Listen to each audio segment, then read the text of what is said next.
Yeah, it's Bang Bang Rahal. Please press the like button and subscribe. Yeah, I was in the scrubs in my mind, and I was in a cell with this guy, and his name was a guy. His name was Dave Ewing. David Ewing. David Ewing come from East Acton. A nice guy, curly hair, drove me mad though. All the time, trouble, trouble, trouble. I was always fighting in the scrubs for him. He was getting in trouble for drugs and bits and pieces, and I was just fighting all the time, 100% fighting. But I don't care. He's a nice kid, Dave, and a bit of a pain in the butt, but he's all right, yeah. So anyway, done my little bit of bird, come out, and I'm over Ladbroke Grove quite a lot, seeing my pals over there, like I'm all right, you know what I mean? Everything's sweet. There's no problems. All of a sudden, Dave Ewing's come back to me. Ray, help me out. I'm in a bit of trouble. He's driving down the road. He's pulled over. He's seen me with a couple of people. And Portuguese, I've known Paul McDermott. I was Paul McDermott. And we're walking down the road. He pulls up. And I'm, what's up, Dave? He went, oh, Ray, I just caused a bit of trouble around the pub down there. Got these guys looking for me, yeah? So I said, listen, Dave. I said, you're a murderer, mate. I said, you've got to knock all this on the edge, you know what I mean? It's become a joke, mate. All you want to do is fight and cause problems. Anyway, he was with a little firm, there's about 4 of them in the car. He went, come, mate, come, follow me up, yeah? So I got hold of Paul, so we got in the car, followed him up, went down a pub in Ladbroke Grove, not saying the name of the pub, and went in there, and these guys got a bit leery. One hit me straight across here with a fucking bottle. That set me off, mate. That set me right off, you know what I mean? I was on it, mate.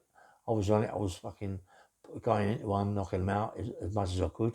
I was getting punched around the face, kicked all around the chest, everything. I hit the floor a few times. Come on, you're getting bottles across your head. It's like a joke, isn't it? You can hit the floor, get up again, hit the floor, get up again. It's like a punch bag. Bump, bump, punch ball, punch ball, punch ball. Getting banged down the chest, hit up. But anyway, so eventually, it's all quietened down. The guys left the pub. Dave was all, well done, Ray, this, that, and the other. Thanks, mate. David Ewing was a game as a Bible. I've never known a guy so game. He didn't give a monkey, mate. He's always carrying a weapon. He didn't care. He didn't care for no one. And anyway, David used to do, he used to drive around London, and looking for people with Range Rovers, nice cars, rollers and all that, putting suitcases in the car. And Dave would go and rob it.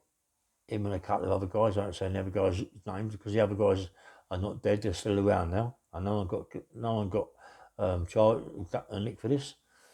And anyway, David's dead, but I'll tell you all about it in a minute. So anyway, what David used to do was drive around looking for bent rollers, Bentleys, Range Rovers, nice cars around the city, all around the Dorchester, all around in Park Lane and all that, yeah. And what they used to do was bump the back of the boots open, the rollers, and I went nick the suitcases, run out. They'd find money in there, bits of silver, bits of gold, rings and all that in there, but nothing really that much, maybe 300-400 quid, couple of grand here and there now and again. But he never stopped, you know, and he got to stage as a little squad flying around looking for him, yeah, because it's all they kept doing was the same places, all the same hotels. And then one day they're going to get captured, you know what I mean?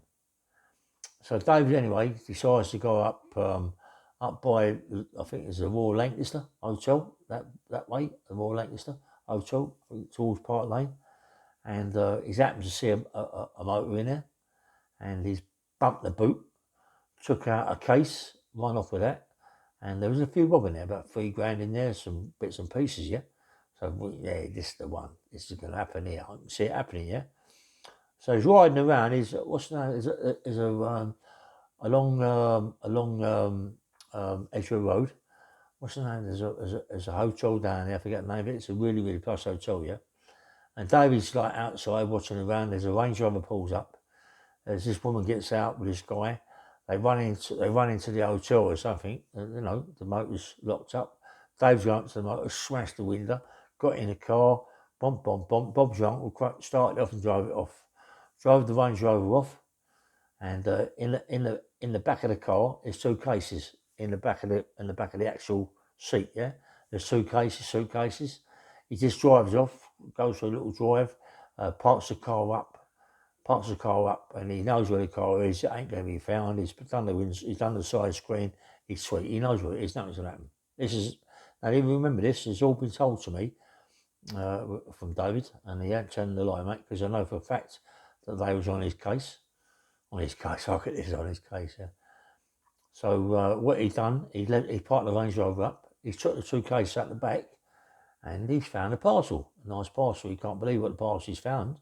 He's well pleased, well happy. Like he's parked the car up in the garage, I think, he told me. Left the car, the Range Rover there, and left it there for about a week. All of a sudden, he's decided to go to the Range Rover. He's going to dump it, because that is no good to there, and he's not going to use it no more. So what he decides to do is look in a boot. In the boot, there's a box. In the box, it's full to the top with money and jewellery. I think he got about 700 grand, David, 750 grand, 760 in cash and jewellery. Yeah, jewellery is unbelievable. There was a great big stink. It was some lady or some lady's jewellery that she put in the boot, you know. And what happened to that? I don't know. David got rid of it. There was cash like you wouldn't believe. This is what David's telling me. Cash like this. I mean, they were on his case. He can't do no more. He's happy, mate. He's got a few, probably gets himself a nice car.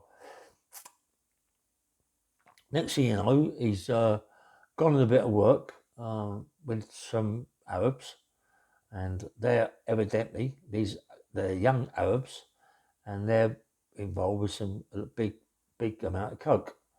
So I think it's about 4 kilos, which is quite a lot of coke. You know what I mean? So David's got a thing.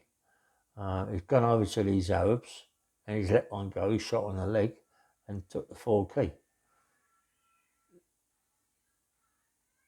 Now there's murders. Now there's real murders about all this, yeah? So David don't care. He don't give a monkeys. He's took the 4 key. I got a phone call. Can I get rid of it? Yeah? Oh, this is why I know he got it. I said, no, Dave, I ain't getting involved in all this for you, mate. You know what I mean?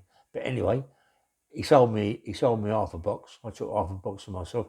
I got it for about 10 large, which is ridiculous money. Then I think it was only 42s, 44, some stupid price.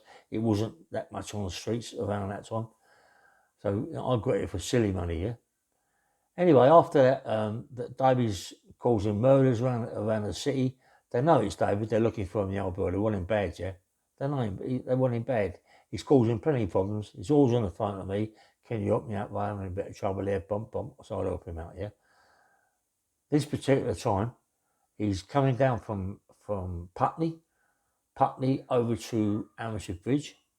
And Hammersmith Bridge is a bit chock-a-block. It's a bit cake over there. So they've got a few, there's a bit of a traffic jam. I think it's Hammersmith Bridge. I think it was, it's got to be Hammersmith Bridge that it happened, yeah. So he's going over Hammersmith Bridge. I'm behind in a BMW. And David's causing murders with people. Guy jumps out the car. So we go, David, I jump out the car, bump. I chin the guy, knock him spark out. I said, Dave, he says, you've got to stop, mate. He's gone. I've gone. We've gone over to the other side of the road. We've gone through Hammersmith, bump, gone. About 3 weeks later, I ain't seen David for ages. David's got a few, Bobby. I ain't seen David for a long, long time, yeah. I think it's come from Putney. He's always over there. He's always over by Putney Bridge, in the pub just on the bridge there, having a drink with some people. He knows a lot of people, having a drink, come back from there. This is what I've been told.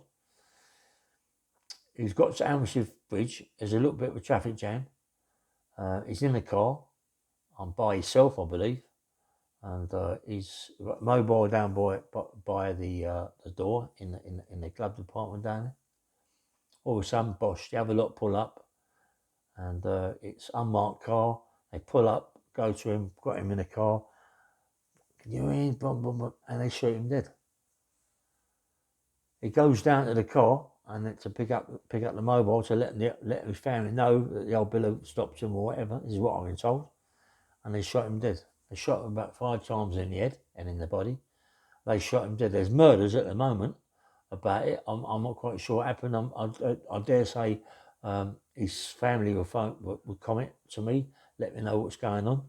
But David, mate, nice game fella, mate. He's so game, so dangerous. I mean, honestly, he was very, very dangerous around Labatt Grove, Paddington, Edgware, all around that area, mate. He was dangerous guy.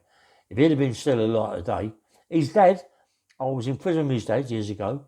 His dad's a nice guy. When his David told me that was his dad, I couldn't believe it because it's so different, you know what I mean? The old man was a nice guy. David was a complete nutcase, but he was a nutcase, but he could handle himself, you know, and he was dangerous. So his Dave Ewing got shot in the leg, in the back, anywhere in the arm, didn't die. He got stabbed up. I'm telling you something now.